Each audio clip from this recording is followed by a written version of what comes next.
someone's bed.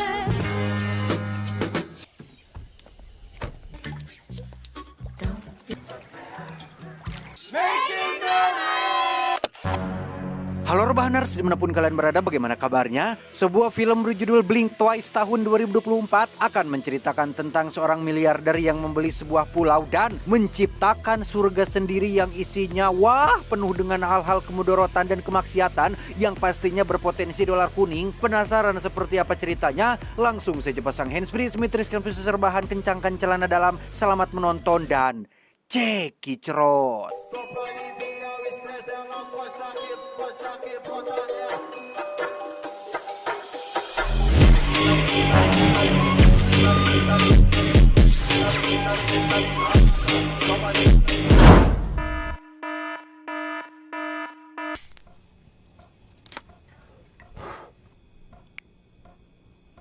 Cerita diawali dengan memperkenalkan seorang wanita bernama Frida yang bekerja sebagai seorang waiter di salah satu hotel ternama. Dengan penghasilan yang pas-pasan, cukup sulit untuk Frida bisa pergi liburan. Bahkan sudah hampir 3 tahun ini ia tidak pernah mendapatkan liburan yang berkesan. Sebagai obat pereda keinginannya, Frida sering membuka media sosial dan melihat-lihat orang yang sedang liburan. Salah satunya adalah seorang miliarder bernama Slater King yang terkenal oleh karena kontroversinya yang sering mengadakan pesta, mabuk-mabukan, narkoboy, dan tentunya main wanita. Namun belakangan ini diketahui jika Slater mengaku sudah tobat. Ia membeli sebuah pulau terpencil khusus mengasingkan diri dan hidup menyatu dengan alam dalam ketenangan batinnya. What do you have to say to the critics who call your recent philanthropy performative?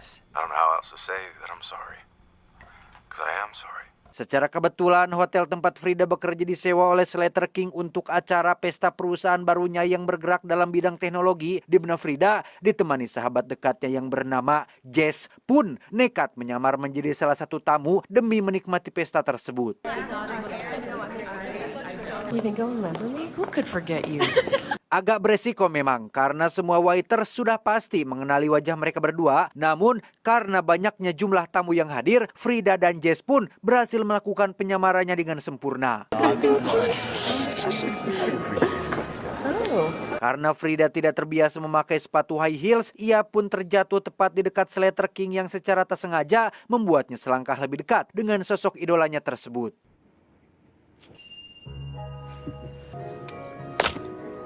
I actually haven't asked your name. Frida. Setelah saling berkenalan satu sama lain, Slater pun memperkenalkan Frida kepada dokter terapinya, di mana Frida bercanda dengan mengatakan, "Tolong berkediplah 2 kali alias blink twice jika saat ini aku dalam bahaya." Twice if I'm in danger. Well, let's not answer that one, right? Setelah minum, ngobrol bareng, dan dikenalkan kepada beberapa orang penting di perusahaannya, Slater King pun secara mengejutkan mengajak Frida dan Jess pergi ke pulau pribadinya sehingga Somewhere someone's bed. Somewhere someone be. Somebody setibanya di pulau pribadi Slater, Frida dan semua orang pun diminta untuk menyerahkan ponsel mereka karena syarat untuk bisa liburan di tempat ini, mereka tidak boleh menggunakan alat komunikasi modern karena untuk menyatu dengan alam diperlukan ketenangan batin dan pikiran agar bisa benar-benar menikmati liburan semaksimal mungkin. Everybody say, making memories! I hope it's okay. This is my favorite one. Selain mendapatkan berbagai privilege yang tidak pernah bisa didapatkan di tempat lain, Frida juga disediakan sebuah parfum bernama Desideria yang wanginya bisa bertahan selama lebih dari 24 jam.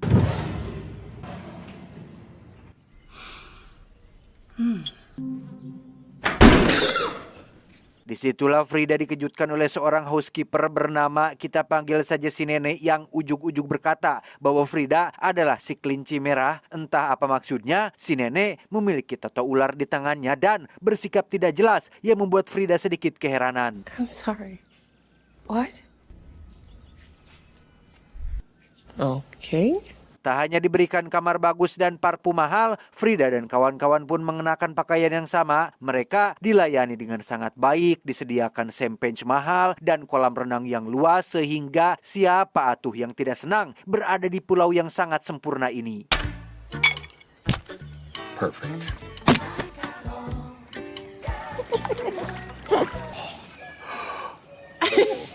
Tiba waktunya makan malam, lagi-lagi mereka disediakan berbagai makanan enak dan mahal. Apapun bisa mereka pesan, mulai dari urap genot, belem pedas, sangrai suu, kulub hui, pais takong, bubui bagong, dan makanan-makanan unik lainnya. Di mana Frida tak sengaja mengotori gaun putihnya dan diminta untuk jangan khawatirkan hal itu. King Tech girl. Selesai makan, kini saatnya mereka akan menyantap menu utama, yaitu narkoba diekstrak menjadi liquid yang dikemas dalam tabung kecil. Mereka semua masing-masing mendapatkan 3 tetes dan langsung dibuat mabuk semabuk-mabuknya.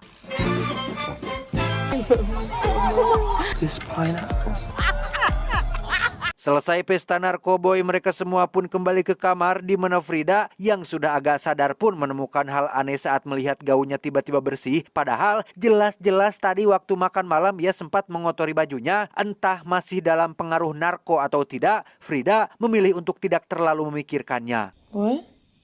Nothing. Dari situ, setiap hari mereka melakukan aktivitas yang sama, yaitu berenang, minum homer, makan enak, mabuk narkoboy, tidur, modal, dan kesenangan duniawi lainnya yang membuat mereka lupa akan dunia luar.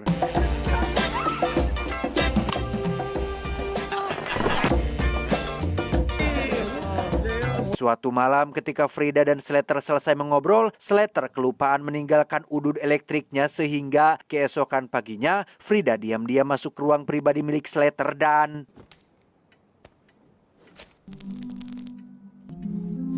Frida?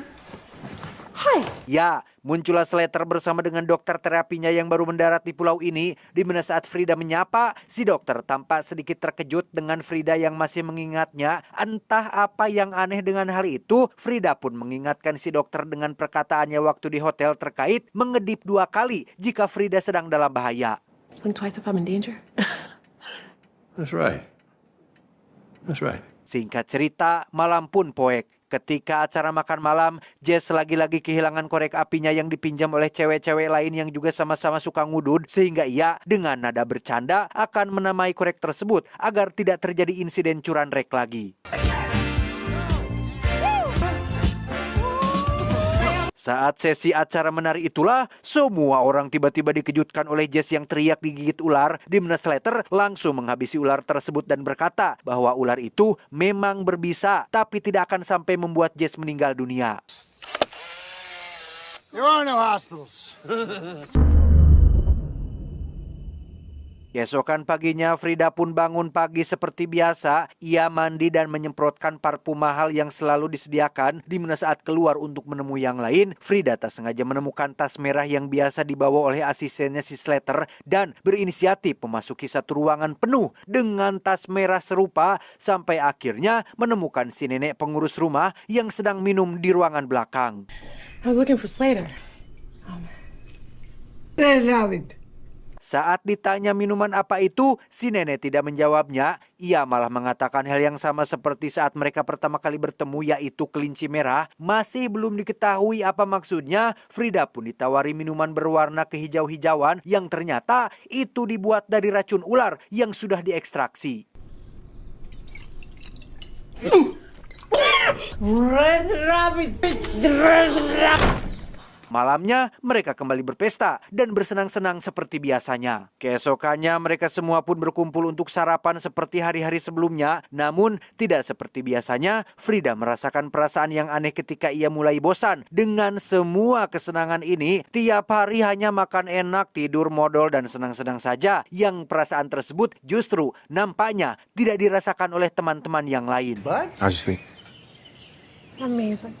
Saat Frida dan Ciwi-Ciwi sedang perawatan itulah, ia baru sadar jika Jess sahabatnya belum muncul sejak sarapan. Saat bertanya kemana si Jess, para Ciwi-Ciwi pun menjawab. What do you mean? Who's Jess? Nah lo, entah mereka sedang bercanda atau memang tidak kenal. Frida yang mulai khawatir pun menemui asisten Slater untuk bertanya kemana Jess sahabatku. Sama seperti para ciwi-ciwi lain, si asisten pun mengaku tidak ada yang namanya Jess seperti yang dikatakan oleh Frida.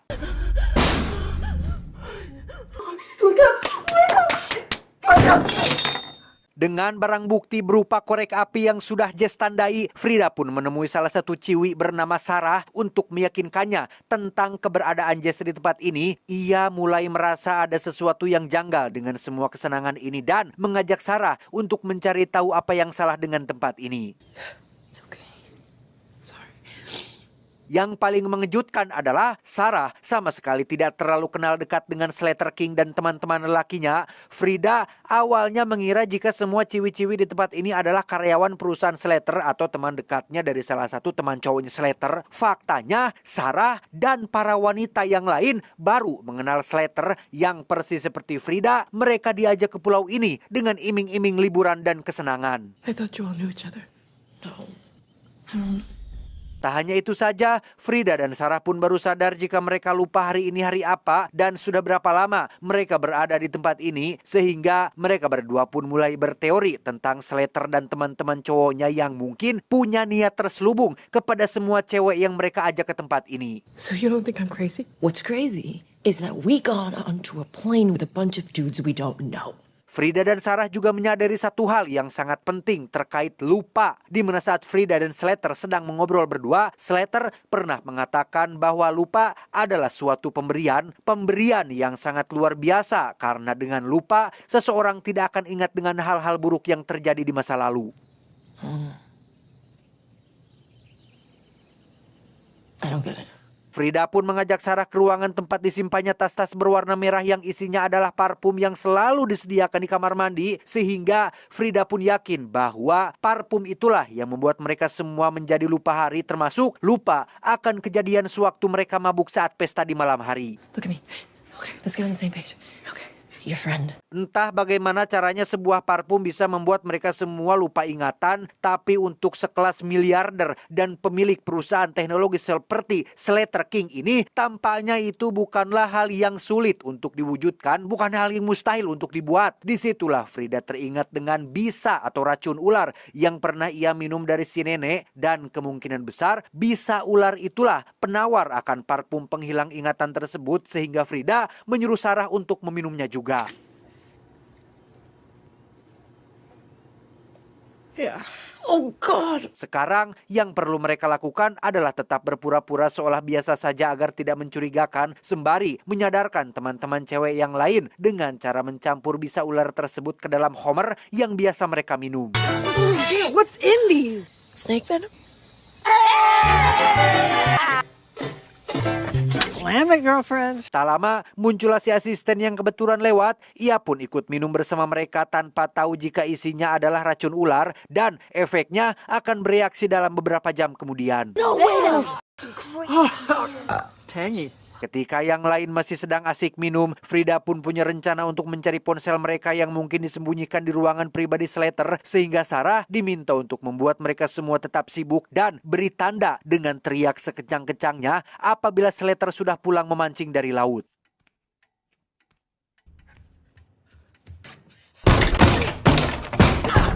Frida sempat berhasil menemukan ponsel mereka, tapi ternyata tidak ada sinyal sama sekali di pulau ini, di mana pada saat yang bersamaan muncullah Slater dan kawan-kawan cowoknya yang baru pulang mancing, sehingga Sarah langsung berteriak tetapi tidak kedengaran karena jarak yang terlalu jauh. Fat blood! Go off, queen! Yep. Okay.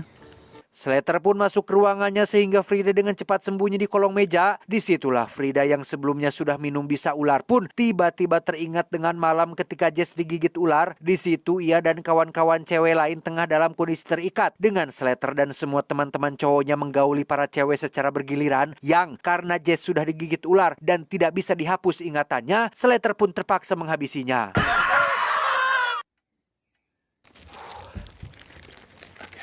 Frida akhirnya berhasil keluar dari ruangan ketika Slater dan anak buahnya sedang lengah. Ia dengan cepat menceritakan penyebab menghilangnya Jess kepada Sarah, yang karena ponsel tidak bisa diandalkan, Frida dan Sarah terpaksa harus tetap berpura-pura bersikap biasa sampai mereka menemukan cara untuk pergi dari pulau ini. I killed her because she wasn't forgetting. Cool, right? And Tiba malam hari, Frida dan Sarah tampaknya kesulitan menyembunyikan ekspresi tidak nyaman mereka, di mana saat makan malam masih sedang berlangsung, Frida tiba-tiba teringat dengan malam pertama mereka di pulau ini yang ternyata sejak di malam pertama, Slater dan kawan-kawan cowoknya sudah berbuat hal-hal tidak pantas dengan menjadikan tempat ini sebagai ajang pelampiasan hawa nafsu dan tempat maksiat. Liburan yang di awal terlihat menyenangkan, seketika berubah menjadi neraka yang membuat Frida dan teman-teman ceweknya sangat menderita.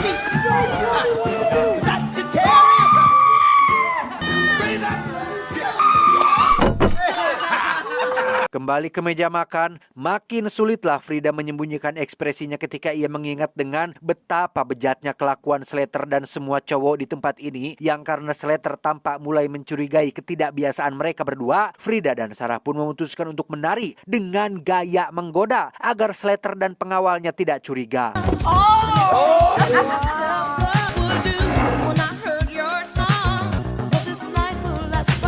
Saat Slater dan teman-temannya akan melancarkan aksi bejatnya lagi, disitulah reaksi bisa ularnya mulai bekerja yang membuat kedua teman cewek Frida dan Sarah mulai kembali lagi ingatannya, termasuk si asisten yang juga sempat minum bisa ular tersebut.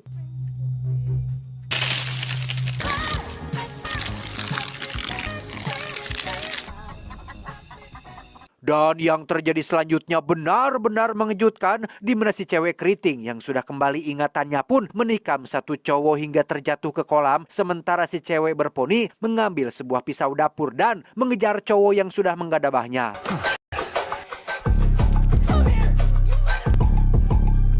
Sama seperti mereka berdua, Sarah yang lebih dulu sembuh pun diam-diam mengambil pembuka botol yang ia cecebin di pot bunga, dan inilah yang terjadi.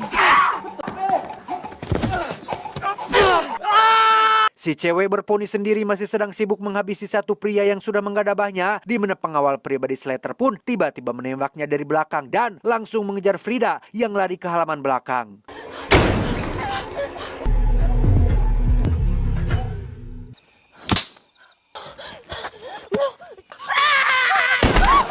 Dan ya, Sarah berhasil menyelamatkan Frida dengan cara menghantam kepala si pengawal menggunakan batu. Sementara itu, Slater dan ketiga teman cowoknya yang masih hidup pun berhasil menangkap si cewek keriting yang karena kepalang berantakan dan kacau balau. Slater dengan santainya menginjak leher si keriting hingga ia maut saat itu juga.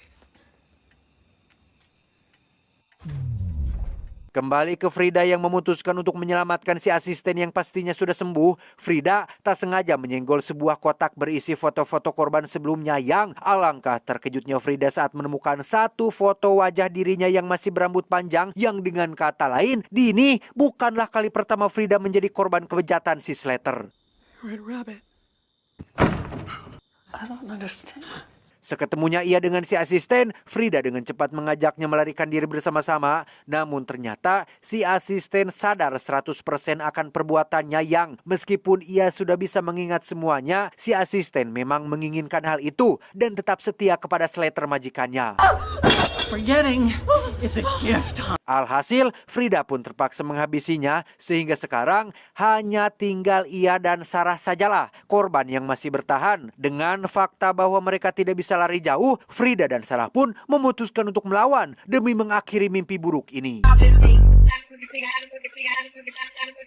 Dengan bermodalkan pistol milik si pengawal, Sarah akan bersembunyi di balik semak-semak, sementara Frida akan maju duluan, tapi tiba-tiba... Don't open the door. Don't open the door. Okay. Ya, Sarah berhasil menembak satu pria dengan Slater yang menangkap dan membawa Frida ke dalam. Sempat terjadi perlawanan, Slater yang punya kemampuan memanipulasi kartu remi pun bisa dengan mudah menjatuhkan Frida yang membuatnya teringat dengan masa lalu ketika ia pertama kali datang ke pulau ini. Pada akhirnya terkuaklah bahwa kelinci merah yang pernah si nenek katakan adalah gambar nail art pada kuku Frida sewaktu masih berambut panjang. Frida sengaja dibuat lupa ingatan dan dikembalikan ke kehidupannya tanpa mengingat semua yang sudah terjadi. Yang entah karena kebetulan atau memang sudah suratan takdir, Frida kembali lagi ke tempat ini dan menjadi korban Slater untuk yang kedua kali. Welcome back. Dalam kondisi Frida yang masih terikat, Slater pun dengan jujur mengaku bahwa ia sangat sulit sekali untuk bertobat dan sulit menemukan cara untuk mengendalikan hawa nafsunya. Ia tidak tahan jika satu hari tidak minum homer, pesta, senang-senang, narkoboy, dan wanita, tapi juga ia ingin namanya tetap bersih di masyarakat dan dikenal sebagai orang baik yang sudah berubah, sehingga satu-satunya solusi untuk hal itu adalah dengan memperdaya banyak wanita untuk diajak liburan ke pulau ini, dan supaya mereka tutup mulut, maka diciptakanlah parfum penghilang ingatan yang akan membuat para wanita tetap bungkam. I'm sorry! I'm sorry! I'm sorry! Tak lama terdengar suara tembakan yang dibuat oleh Sarah, di mana saat Slater keluar untuk menangkapnya, Frida diam-diam mengambil pecahan beling untuk memotong tali pengikatnya, yang entah kenapa Frida tidak langsung kabur atau menolong Sarah yang sedang kesusahan. Ia malah ngejedog saja sembari mengambil pisau yang tak sengaja menyenggol rokok elektrik yang menggelinding tepat di bawah kaki si Slater. Dengan disaksikan langsung oleh Frida, Slater pun berniat menghabisi Sarah menggunakan pisau. Namun sebelum itu, Slater menyempatkan untuk menghisap udun elektriknya satu kali, dan inilah yang terjadi.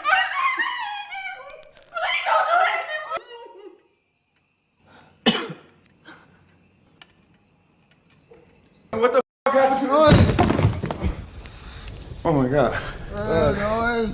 What happened? Ya, Frida diam-diam ternyata sudah memasukkan cairan parfum ke dalam udun elektriknya, yang dengan kata lain, Slater kini lupa ingatan akan semua yang terjadi sebelumnya, di mana kepalanya tak sengaja terbentur meja akibat terpleset tubuh si keriting.